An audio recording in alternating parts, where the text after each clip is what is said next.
Marina. Kahit walang gluta, ang pretty-pretty niya. Natural. Walang halong kemikal. Hindi, wow. Maria Morena! Yes FM! At kasama mo na nga, nagbabalik ang iyong Maria at mamahalin. Moren. Nako, dapat lang mahalin mo na talaga ako. 2025 na, oh. Ano pang gusto mo? At kaway-kaway sa mga yes friend natin, ngayon ay nakakaranas ng pagtaas. Anong tumataas? Ay, syempre, hindi yan sweldo. Asa. Tumataas ang uric acid. Bakit?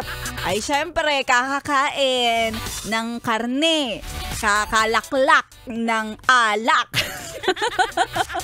Tapos tingnan mo nga naman, saktong-sakto ang mga patama ni Maria Morena o ang in-order mo sa karinderya, dinakdakan, isinabaw mo pa yung mantika.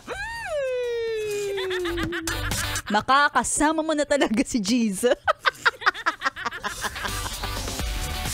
Charot! Ay nako, basta ha, yes friend. Minsan talaga, pag masarap, hindi kayang iwasan. Ay! Magandang tanghali sa mga nakikinig, nakatutok. Kasama na ang DJ na mahilig din sa masarap talaga. Ako rin naman talaga, hindi ko mapigilan ng sarili ko. Gustong-gusto kong hinahanap yung masasarap na pagkain. Masarap na pang pananghalian. Basta may pambawi tayo sa mga ganyan. Diba? Tama naman. Pero tandaan, dapat hindi laging yummy. Dapat naghahanap ka ng good for the heart din. Oy, good for the heart. Alam mo naman yung mga good for the heart. Yung mga may omega 3+, yung may mga fiber eme. Yan, dapat kapag adulting ka na, alam mo yung mga ganyang terms. Diba? Rich in omega 3, cholesterol free.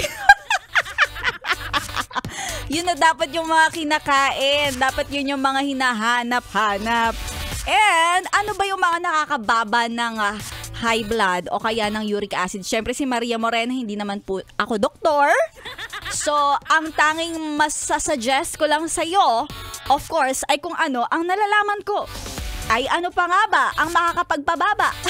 Walang iba kundi pera lang yan. Pera lang talaga yan. Kaya ito na ang papremyo at papromo ng 101.1 Yes FM. Pera lang yan! Pera lang yan! Aha, sabi ko naman sa'yo, etong suggestion ko talagang marami na ang nagpatunay ng epektibong pamamaraan. Nito, sa halagang 500 pesos talagang bababa ang high blood mo, di ba mother? At sa mga kuya na nakikinig, eto na, naghahanap si Maria Morena ngayong araw na to ng Thursday. Ang mga may pangalan. Pangalan na nagsisimula sa letter J. J, mahilig sa J. Mahilig sa jumping jacks. Mahilig sa jumping rope. Ayan, mga letter J. Pwedeng first name, nagsisimula sa letter J, or last name. Ang iyong apelido ba ay nagsisimula din sa letter J. Either of a family name or first name. Kung ano man ang meron ka na letter J ang umpisa, sige na, ipadala mo na yan. Huwag mo nang pahirapan pang pinapahanap natin. At ipapadala mo lang yan, ang iyong valid ID, ang iyong screenshot na nakafollow sa Yes FM Manila at DJ Maria Morena Facebook page. At syempre ang iyong GCash number para kaliwaan agad-agad. Saan ipapadala? Sa aking FB page, DJ Maria Morena. So I guess maraming mga letter J ang nanakit sa mga puso natin.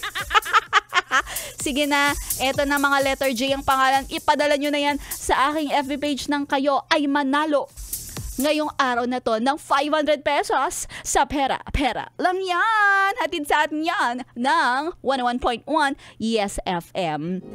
At ituloy-tuloy nyo lang ang pakikitutok habang kayo ay nanananghalian. Kasama si Maria Morena dito sa 101.1 Yes FM. Solid!